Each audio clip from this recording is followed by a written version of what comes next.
Alright, so on today's Rapid Review, I'm here to talk to you about a movie within a movie within a movie that we think is in a movie that's in a book.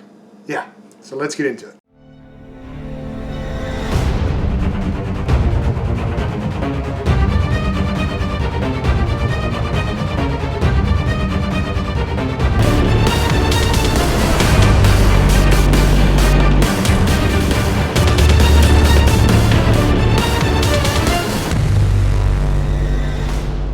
What's going on, everybody? Welcome back to another Rapid Review. So as you heard at the top, this book is a little confusing, totally awesome, and can't wait to talk to you guys about it. I'm here to talk to you about Canceled #1, which is published by Black Caravan.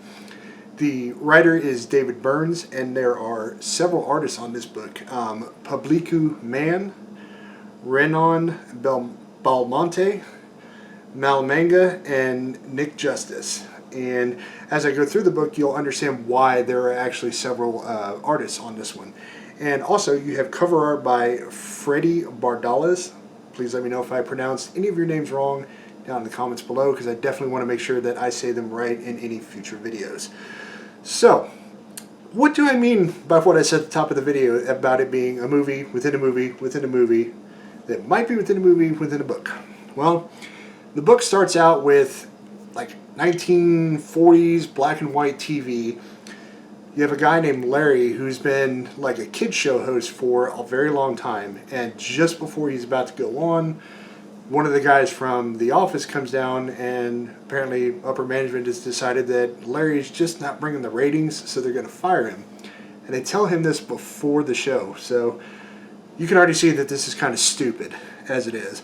So he comes out, he does the show, and towards the end of it, he goes off and talks about how they're trying to let him go, and you see the kids' faces on the show, because I guess it's done kind of within a bit of in front of a live audience.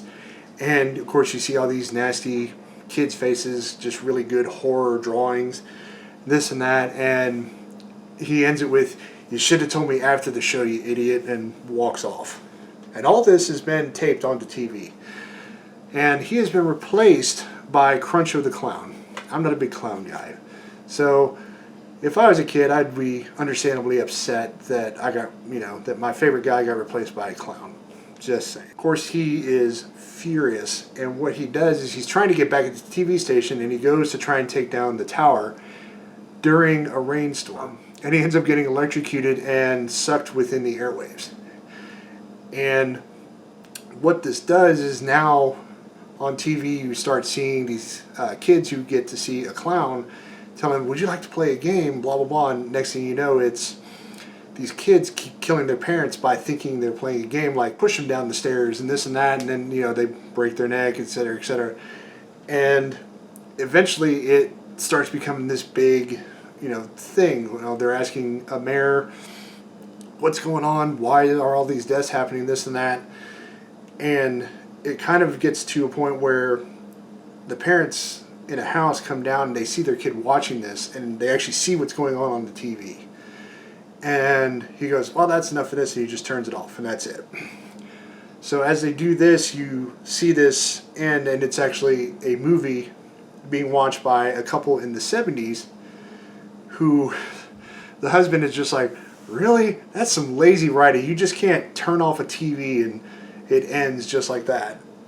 And of course he's hemming and hawing about this as he goes home. And they get home to their two daughters. They talk to him about what's going on. They let the babysitter go home.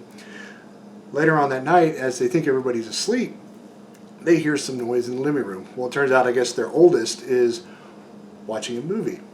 They don't really show you what it is. They just kind of show the bright screen interface and a couple of lines.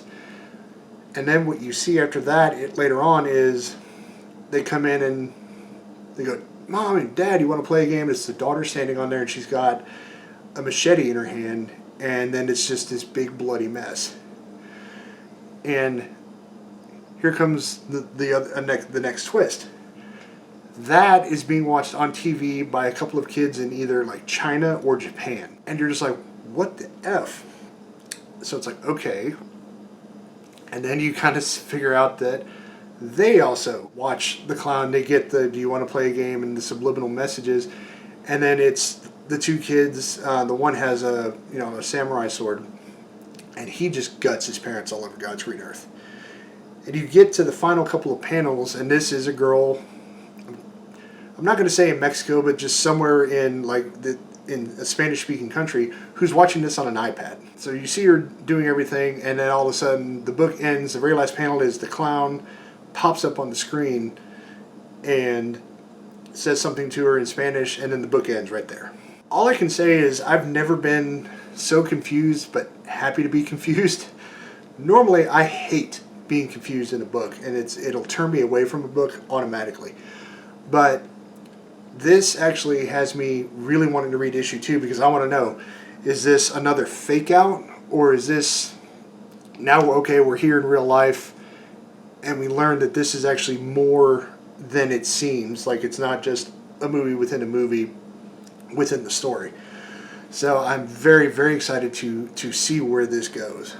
Now, as I mentioned, there are several artists on the book, and the reason why is every time it changes from you're watching the movie into, like for instance the couple in the 70s, the art styles change between that. And then when you get to after that couple is killed and you see the two kids in the Asian country, that's a completely different art style. And that one was a pretty wild one, almost manga-like in the way it was drawn.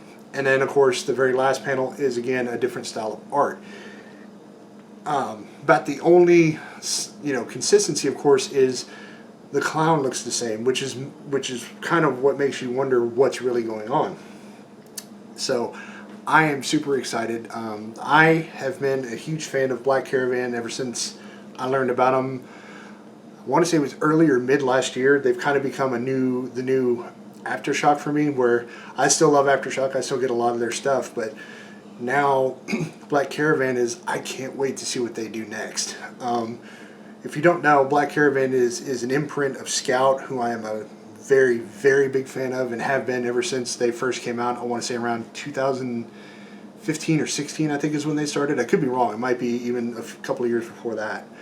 But these are darker, more adult and grit, slasher kind of stories than maybe the normal Scout line. So if that's your thing, you will love Black Caravan. And of course, the other thing you've probably heard me say about their books is, for whatever reason, they print on a higher quality paper than most other comics, and for whatever reason, it feels nice in hand. I know that's a very subjective thing, but that's one thing that I've always loved about their books in general. Trades, well, no, I don't think they have any trades, but they're single issues in general, and I've got several of them, and I think Jay and Jenna also have quite a few as well. So but you know how we are in this house, we collect everything. I really, really am trying to figure out where they're going with this story.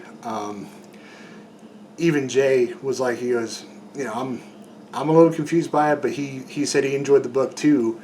So hopefully I can get issue 2 when it comes out here soon, and we can see where that ending is and where the book goes from here, because I really want to know. It's like, are we going to keep going with it's a movie within a movie thing, or are we finally going to get to this is some kind of weird curse within a real world? So that's really what I'm trying to figure out. All right, so that is really all my thoughts on the book. I'd love to know what yours are. Leave them down in the comments below. As usual, if you liked what you saw, hit that thumbs up button. Be sure to subscribe, hit the notification bell so that you know anytime we upload a new video. And as always, you guys, stay safe, stay healthy. I'll catch you next time. Later, everybody.